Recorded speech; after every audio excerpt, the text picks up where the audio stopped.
Before we get started, I have a quick favor. I've been self-funding the Finding Genius podcast for 5 years now. I've done over 3,000 episodes. And as you can see on YouTube, we're up over 1 million views on the channel, which is fantastic. The next thing I really want to push on is to get up to 10,000 subscribers. Because once we do, we'll be able to put a donate button and we'll be able to solicit donations to help keep the podcast running and to also get the Finding Genius Foundation moving along. We have a big project studying anxiety, depression, and PTSD and working on a product to help people overcome these problems because I've seen them explode recently after the last 2 years of the whole virus situation. So if you would, please subscribe to the podcast. That would help us tremendously. Give us a thumbs up and check in the description for Buy Me a Coffee. It's about $5. If you could buy me a coffee, I'd really appreciate it. It would help keep the channel going, and I love coffee. Thank you. Forget frequently asked questions. Common sense, common knowledge, or Google. How about advice from a real genius? 95% of people in any profession are good enough to be qualified and licensed. 5% Go above and beyond. they become very good at what they do, but only 0.1%. are real geniuses. Richard Jacobs has made it his life's mission to find them for you. He hunts down and interviews geniuses in every field: sleep science, cancer, stem cells, ketogenic diets, and more. Here come the geniuses. This is the Finding Genius Podcast. With Richard Jacobs. Hello, this is Richard Jacobs with the Finding Genius Podcast, now part of the Finding Genius Foundation. My guest today is Matt Connolly. We're going to talk about living with schizophrenia and the stigma surrounding the condition, of which there is a tremendous amount. So welcome, Matt. Thanks for coming. You bet. Yeah. Thanks for having me. Happy to be on and to share, and looking forward to it. Yeah, if you would, tell me a bit about your background and how did you have to get introduced into the concept of schizophrenia, or how did you and this condition intersect? Well, when I was 18, 19 years old, left high school and went to college is when I was probably doing too many drugs and probably drinking too much, and that probably had something to do with it, but there's no proof of that. Lately I've been hearing maybe it was smoking too much weed might have caused schizophrenia. But yeah, I was around that time. I started to have symptoms and then suffered for like 10 years. Oh, man. What happened? Like, did you know that things were changing? Or, did you have to speak to people that you knew when they were telling you, hey, Matt, you said this or did that, and it really bothered me? Like, how did this start coming to your awareness? Good question, but it never came until 10 years later. Yeah, I never saw a doctor, no mental illness, just, this was 2003 when I finally got diagnosed and got help, but no one had thought that maybe Matt has some mental illness. He needs to see a doctor or a therapist or whatever. Just wasn't, mental illness just wasn't talked about as near as much as it is today. Thank goodness. Well, what was it like with family, friends, etc., classmates? Did anyone say stuff to you and you thought, you're wrong, I'm fine? Or like, what? No one said anything. So I basically lost touch with, reality for sure. But, friends, family, classmates, couldn't hold down a job. Yeah, like I was living on the streets. It was it was not good. Yeah. But what happened? Like, you'd work at a job. What would happen? There'd be a misunderstanding, or would you act out? Like, what would cause friction in your various relationships? Yeah. Well, I was so far gone that school was not, I couldn't concentrate on doing any schoolwork for sure. And then I went to San Diego. My uncle offered me a job out there, left Iowa. And, he was nice enough to let me keep my job for as long as he did, maybe 2 or 3 years or 2 years, as I recall. But I really shouldn't have kept it that long. Like, I wasn't showing up on time. I was still smoking weed a bunch. And I don't know if that was masking the symptoms or helping the symptoms. I can't figure that out. And then, went back to try to figure out life in Des Moines again after college in San Diego. And that didn't work out, and couldn't reconnect with family or friends really from high school or old girlfriend or anything. And so then I went kind of traveling around the country a little bit to a few different spots, chased this girl down to Memphis, and then went from there to Georgia, Atlanta, and just, I'd have a job and I couldn't perform Like my mind was living in La La Land. Well, what do you mean? Like what's an example of a job you had? Yeah, so I was in Atlanta. I just can't do this. Like what happened? So and I was in Atlanta. Yeah, I was in Atlanta, and I had all the tools. Like when I left Des Moines, I was like, okay, I can go be a drywaller. Like I have all the tools. Like I can do this. And my dad probably helped me buy some tools and whatnot. And I had a bucket. I had a T-square. I was ready to rock. Well, drywalling is hard. I mean, if you can't think straight, it is not easy. And it's not easy anyway. But anyway, I failed in the first 2 days. I told these guys I could do it. Yeah, I can do it. You just got to that's what I was coached up to tell these guys. Yeah, I'll figure it out. I can do it. And I couldn't figure out anything. I couldn't figure out nothing. And I'll tell you another story. So I was a union plumber for a short while, and cool job, right? Working on cool downtown buildings and whatnot. And this is how my mind was working. So I had a journeyman that I followed around and he helped me out that I probably frustrated the hell out of. But I used to think that he would, when he was really doing good at his job, like humming along, he would be like up in the air a little bit and do this like Daffy Duck thing that I would hallucinate that he would do. And I thought he was using this red laser out of his eye to like show his pro skills or something. I mean, it was just far out stuff. But, I thought that was real, and it was obviously not. But yeah, but what when you saw something like that, like a laser coming out of his eye, yeah, did you think, am I seeing things, or how's this possible? Like you saw it, but right. Someone So would normally say that doesn't make any sense. How could that be? Like, what did your mind say to you when you saw it? Yeah. So the definition of a delusion and a hallucination too, really, is a strongly held false belief. So my mind was completely on board with everything that was going on in the non-reality world I was living in. So I didn't know right from wrong, left from right, up from down. Everything that was going on in my head, I was 100% real to me. And the other thing I'll say is I didn't talk a lot, probably, especially about what was going on in my head. So not only could I not communicate or conversate that well when I was that sick, I was able to hang out here and there a little bit, but that's why people didn't probably question my mental illness at the time, because I just I wasn't talking about, everything that was going on in my head. So that was... Well, what's an example of a story, once you got help and you were diagnosed and all that, and then you looked back on what had happened to you, throughout your life? Are there any stories of things that happened that now you think, how could I have thought that? What, like, are certain things clear to you now that they weren't before? Like, what's an example of something? Oh, yeah. Oh, yeah.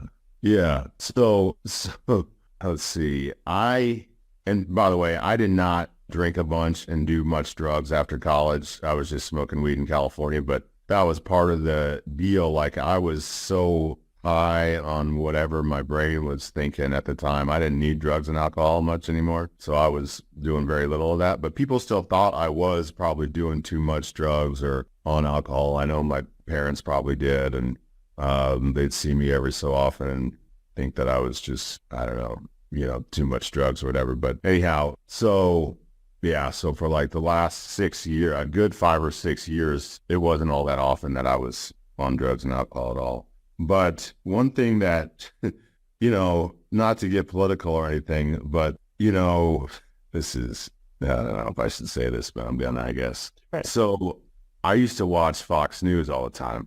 There was always, not only did I like hallucinate and have like games I was playing with TV anchors on ESPN and stuff too, like and even local news and whatnot. It's just far out how my mind was, I call it, playing these games that was going on. But so, for example, for local news, I was listening to this anchor and I went outside and I knew that where part of town the TV station was. So I thought we were still having this conversation that we were having in front of the TV, but also out in the front yard talking like through the clouds. So that's one obvious far out there delusion that I was having.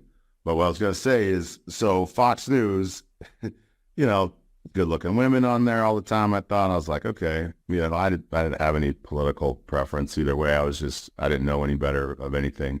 But I would say that because I watched Fox News, because of the hot women on there, that this sucks to say, but two things that have completely changed ever since immediately when I got healthy was I hated Mexicans when I was sick, and it's probably because of Fox News. And I don't know that for sure, but for some reason I had, and it wasn't like I didn't hate it or too bad or anything. I just didn't like Mexicans for some reason. And the second thing was, I wasn't comfortable with gay people. I would say I didn't hate them or anything, I don't think. But now I love Mexican people and I love the gay people. I love everybody. Everybody's got something, I figure. I mean, yes, I guess your mind was maybe more open to suggestion than others as you were in that state. So I guess that's why. I think that's right. So yeah, I think it's as odd as that may be or sound, I think that is probably accurate. Before we continue, I've been personally funding the Finding Genius podcast for 4.5 years now, which has led to 2,700 plus interviews of clinicians, researchers, scientists, CEOs, and other amazing people who are working to advance science and improve our lives and our world. Even though this podcast gets 100,000 plus downloads a month, we need your help to reach hundreds of thousands more worldwide. Please visit findinggeniuspodcast.com and click on Support Us. We have 3 levels of membership from $10 to $49 a month, including perks such as the ability to see ahead in our interview calendar and ask questions of upcoming guests, transcripts of podcasts you're interested in, the ability to request specific topics or guests, and more. Visit findinggeniuspodcast.com and click Support Us today. Now back to the show. Do you think that's common? If someone has schizophrenia and their friend says, hey, let's smoke crack or let's break into the store or whatever it is, that they're more likely to do it? Are they more open to the power of suggestion, would you say? Were you? I don't think so. I don't think that. I didn't get talked into doing too much stuff, really. I was, I think part of it is, even though I really didn't know what the hell was going on at all, I think part of it is, I didn't, it's just, no, I don't think so. I don't think that. Okay. Yeah.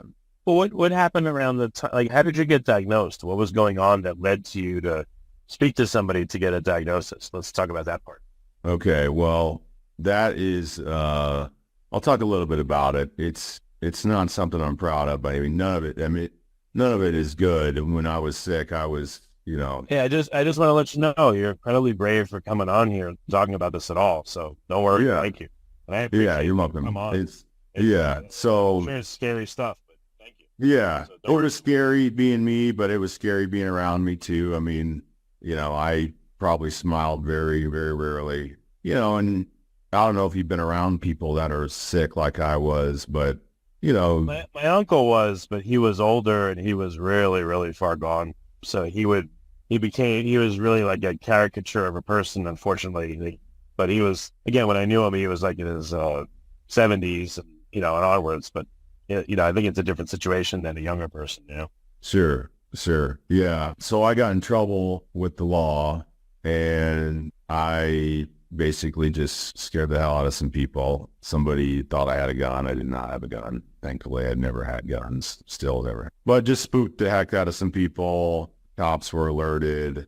I ended up getting a commitment from some family that kind of started seeing me like having a psychotic break, I guess, is maybe what happened. So I think my uncle bailed me out of jail.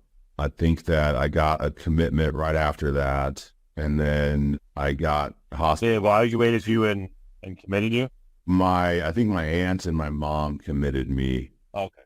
So yeah, my uncle got me out of there and out of jail and let me hang in his basement, but I wasn't there long until I got committed. And it was a few different things that got me in trouble. Everybody started, thinking, man, something's up serious with Matt. And then, so 2 weeks in the hospital with inpatient is when I first got diagnosed, first ever saw a doctor. The first hospital I went to said that I was too sick for them. They just didn't quite have the behavioral health department that they do today. So they shipped me to another special, good hospital with good behavioral health department. And that's where I was diagnosed with schizophrenia, started gaining a bunch of weight because of the meds, and then had all this kind of heavy legal trouble hanging over my head, but came back to Des Moines. My parents were like, man, thankfully something was wrong with you. We didn't know, they were relieved that it was actually a illness. They didn't know what the hell was going on. And well, what about your perception? How did you feel? Did you think you were okay and your family was betraying you, or like how did you feel? I'm getting there. So I didn't know what was going on yet. It took me about a month, I would say, in outpatient therapy, group therapy, that after I came home from the hospital, that I again saw somebody in our group doing flips up in the ceiling, in the corner of the ceiling. And that was the first time that I questioned a delusion. And I said to myself, I'll bet that guy's not doing backflips up in the ceiling. And that is when my mind started turning the right direction, finally. And the medicine started to work, and the therapy was starting to work, and appointments. Oh, quick question here. So when you started taking medicine, did you still have hallucinations or delusions? Or I guess they turned from delusions more to hallucinations. No, they were both. I had a lot of both all the time, every day, all day. But how did the medicine affect you? Like you would still see stuff, but you'd at least say that's probably not real? Or like what changed when you took the medicine? The medicine just didn't kick in for a good few weeks. So nothing really changed other than I was just going through the motions with being, living in my parents' basement. I had a roof over my head, which was great, and started having all these appointments to go to, which gave me some purpose and direction and something, and then, I got online for the first time, researched my diagnosis after I had that outpatient kind of aha moment. And I'm like looking up, I think I found NAMI at the time. And when I Googled something and Googled schizophrenia, and they're like, disorganized thinking, hallucinations, delusions. And sure enough, I'm like, yeah, I think they got the diagnosis right. But it took me all of 6 months to get healthy from that hospitalization. And then the only symptom I had then for another 6 months to a year or so was some olfactory hallucinations, which I don't know if you're familiar with that, but that you would smell something that's not there.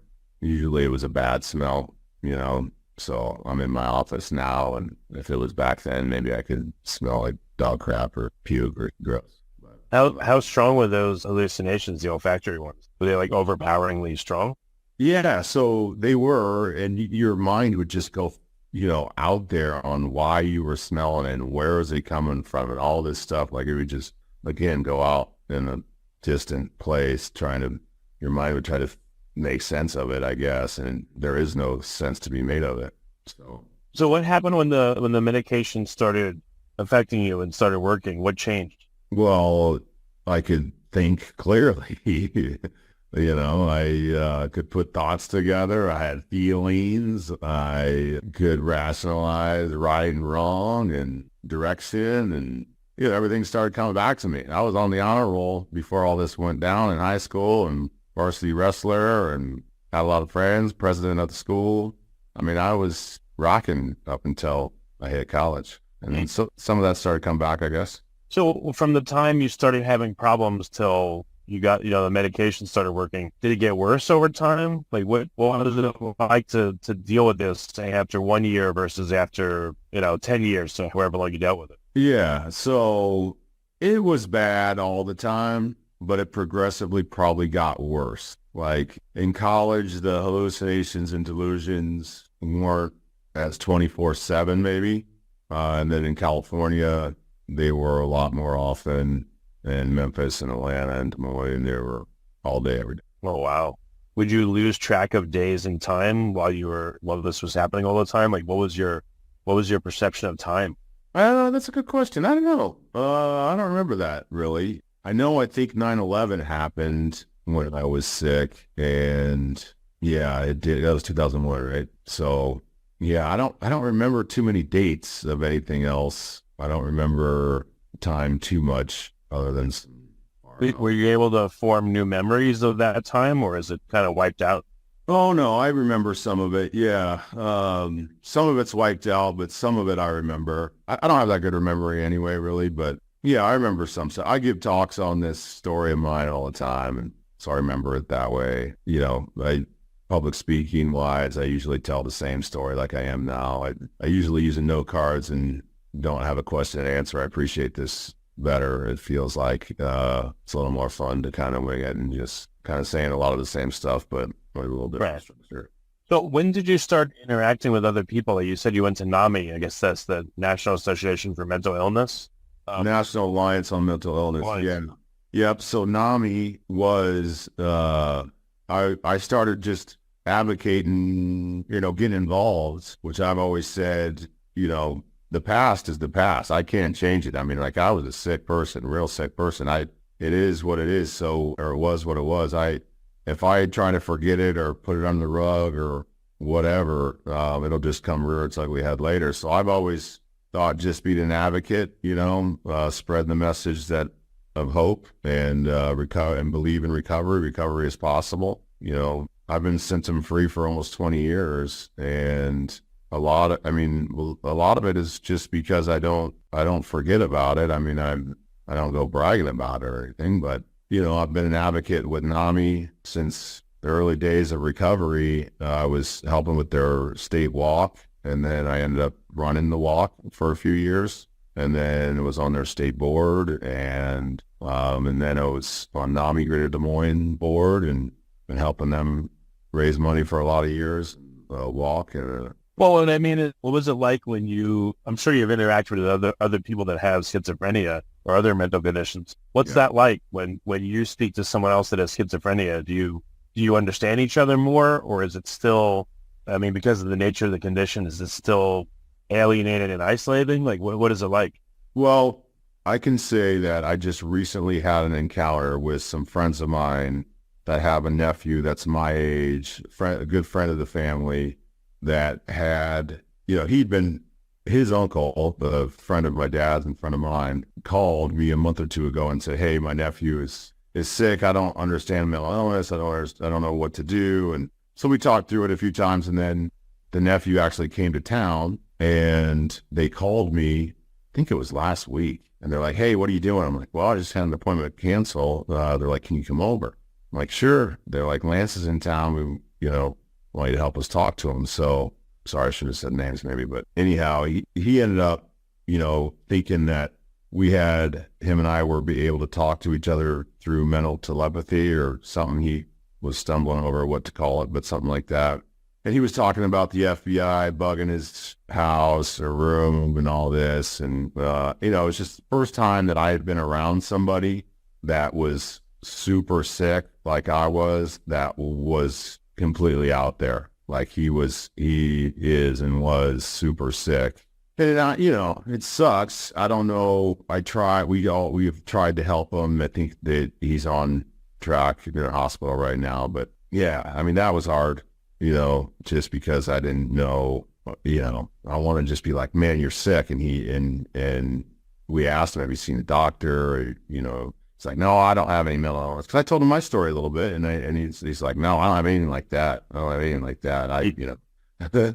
And I was like, would you at least go see a therapist? Therapist's fun, man. He's a perfectly good stranger. You just go talk things out, tell him anything you want. It's confidential. He's like, yeah, I'll do that. Well, anyhow, yeah, that's otherwise, no, schizophrenia is not as, common as, depression, anxiety, OCD, there's all the other, there's a bunch of them, obviously, right? But, and you just don't see it on people as much either, unless, people talk about it, but not, I don't know, I just don't see people in the throes of their illness, I say. Well, I figured in NAMI meetings that you would be at, I don't know if they're like AA meetings. Is it good group therapy? Do people get together in a group and talk about what's going on with them? Or there are peer groups that I never really participated in. For a short time, maybe I did, but no, I mean, NAMI is just a bunch of advocates. And let me be clear, our local chapter of NAMI we've changed names to Mindspring Mental Health Alliance, which I volunteer as president of. and we just outgrew NAMI, love NAMI. They did a lot of great things for us, but we should spread our wings. And yeah, NAMI and Mindspring are just, a bunch of advocates trying to reduce stigma and allow people the opportunity to talk more about it or help other people. Or there's not a whole lot of, there's people with lived mental illness experience as advocates, or at least they can relate on some level, or they have a loved one that has been sick or is sick. But it's not like a whole lot of support group type stuff. There's support groups for families. There's support groups for parents of different ages. There's support groups, like I said, peers, and there's, what I'm mostly involved in right now is our big push is mental health in the workplace. So we're beating the stigma there and getting more people interested in what we offer at Mindspring through our webinars and in-person webinars. So I've heard that people that have schizophrenia, sometimes they don't want to take their medication and then they'll, have episodes. Has that happened to you, or is that at all no more likely to stop taking the medication? So there was once when I was working out all the time. I was all ripped up. I was eating real healthy. This was like 2013, so 10 years of being healthy. And I had wife and 2 small kids at this time. And I thought, you know what, I'm going to try to beat this without the meds and just try it. I thought maybe there's a way that, I don't need the meds. And, my wife I didn't tell her that I was doing that, but, and I didn't tell anybody I was doing that, but soon found out, well, not soon, but it took months before I just about relapsed and fell off the deep end. So I was able to hang in there for a little while. My behavior started to change a little bit.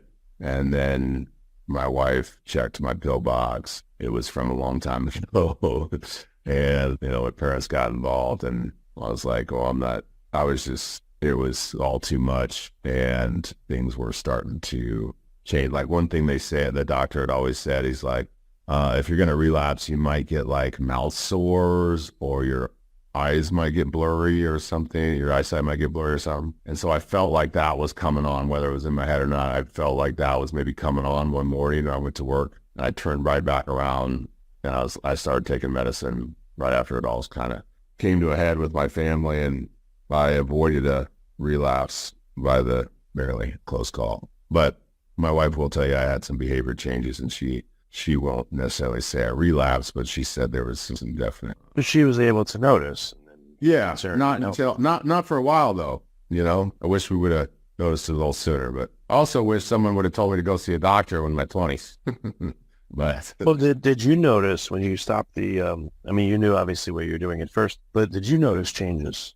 Not really invisible. Looking back on it, yes, I was kind of irritable, and part of it was stressful. I wasn't making as much money then. I was exploring business partnerships, and life was just stressful. So that was not helping the illness laying in the dark or whatever. The illness, hiding in the back of my head that was about ready to come spook me again or whatever. But thankfully, we got back on track. Well, it just seems like a commonality that, schizophrenia is very difficult because the person experiencing it doesn't know and doesn't think anything's wrong.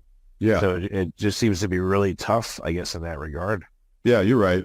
It is. And that was the problem with the guy I was talking about earlier. He had no idea he was sick. It was obvious. Like I went into that kind of meeting around the dinner table thinking, or the dining room table, like how he's got to know, like, how am I going to know that he's sick? And it was like, he needs to see a doctor when you try to get him to a doctor. Well, it was so obvious. He was so far out there the way he was talking, but yeah, I was able to carry on the conversation sometimes otherwise okay. And, gave him a hug. I hadn't seen him for a long time. I don't know. It's just, it's hard. The medicine thing, for other mental illness, you don't have as good of an excuse for not taking your meds. If you're sick and you don't know you're sick and you don't want to take meds, kind of get that, I guess. But man, medicine works, and it works for a lot of things. And everybody takes a pill for some, it seems like, anyway. So what's the hell if you got to take one for what you got? shouldn't matter. Maybe for people that are schizophrenics, maybe a good thing to do, I have no idea, would be, once they start getting treatment and help or they're on medication, if they, I don't know, they nominate people around them to tell them, hey, if we see you starting to exhibit these behaviors, all that stuff, we're going to tell you. Maybe we even have a code word. We say like the word purple or something. And that's how we tell you like, hey, you're starting to relapse there. Do you think that would be helpful or tolerated by the person that's suffering, or would it just have no effect? I think that it would be helpful. I like that idea. I think that's already kind of built in to your support team, if you will, your close sphere of influence. I had, I don't know if I still do, but I had like a wellness recovery plan, wellness recovery action plan, a WRAP. And that was one, and I had it when I stopped taking meds 10 years ago for a short bit. I was just talking about, and my wife knew the guy that I stayed in touch with that, I've been self-employed for a long, long time and, haven't been ever, I haven't lived off a trust or family money or anything ever. And I always thought, keeping the social worker close, that was part of my recovery plan when I got diagnosed. And I just always stayed in touch with them because not that they ever really helped much. They were just there. They helped me write down my goals and stuff.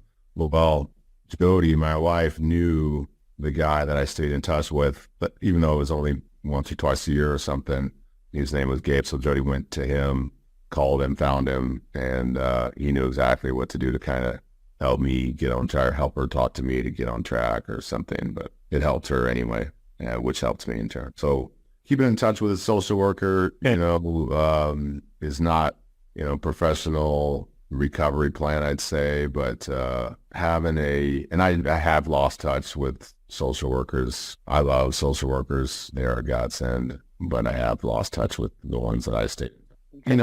Your family and your loved ones that you live with and stuff should be able to notice something and be able to say something to you. But it's more important probably for a close friend to say something to you, because your family and your loved ones that you live with see you every day, so maybe they don't notice, or maybe they can't want to be able to get through to you as much. But, a friend you see once every week or two or month, might really notice something's up. So that's what I was going to ask you is what, for people listening, if they have a family member, friend, whoever, associate that they suspect may have this issue, what's your, how should they approach them? Should they approach them? What would you recommend? It's a delicate situation. And, if it's a crisis, that's different. There's a mobile crisis team here locally and around the country. They have I don't know if there's a small amount of them, or I don't know if you're familiar with a mobile crisis team, but they have like a counselor or social worker or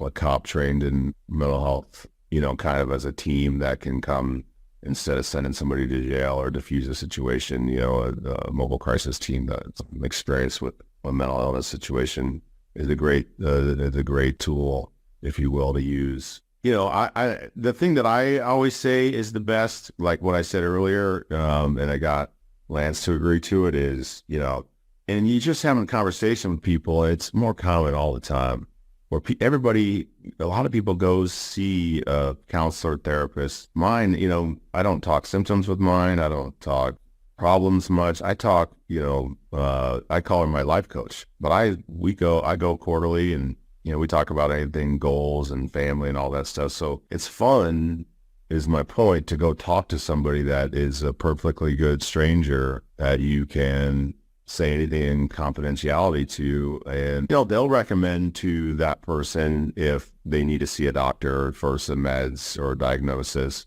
And they'll be good, to make people aware that maybe they're not talking sense or something. I think it's kind of their job to listen and hopefully give advice on the condition. And maybe somebody will ask, you think I should see a doctor or anything, if you're talking to a therapist. Obviously, sometimes therapists are psychologists and they are doctors, but they don't, I think they do testing, but they don't. But anyway, it's getting into the weeds, but a lot of options out there. I think you can talk somebody into first talking to somebody is the route I would go.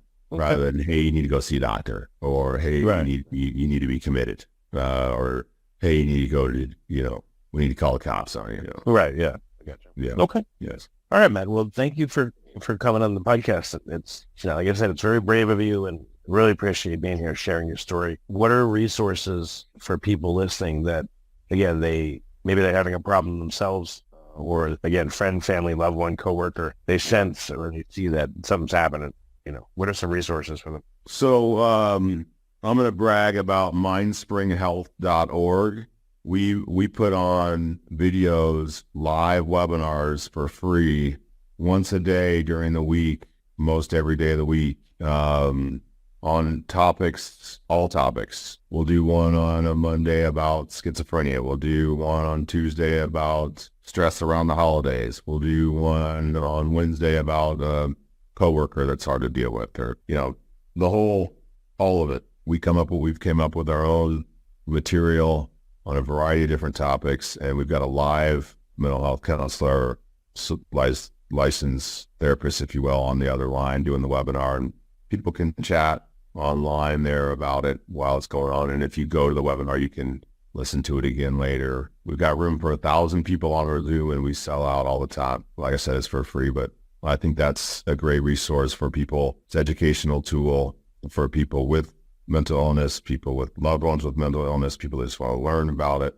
and be more aware of mental health awareness. And Mental Health May is coming up. Wear a green ribbon and talk to somebody. I like to say that wellness is the cure for overall living well as best you can, and it's the same for anything, for me not to relapse, and for other people not to get sick. And the healthy routines of drinking plenty of water, getting plenty of sleep, having good balance with work and life and friends, and all those things that are good healthy habits. It's fun to incorporate in everyday lives to stay healthy. Okay. Healthy living's great. Well, excellent. Well, again, thank you for coming on the podcast, Matt. I appreciate it.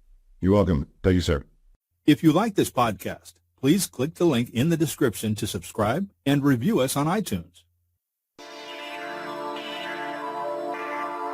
You've been listening to the Finding Genius podcast with Richard Jacobs. If you like what you hear, be sure to review and subscribe to the Finding Genius podcast on iTunes or wherever you listen to podcasts. And want to be smarter than everybody else? Become a premium member at findinggeniuspodcast.com. This podcast is for information only. No advice of any kind is being given. Any action you take or don't take as a result of listening is your sole responsibility. Consult professionals when advice is needed.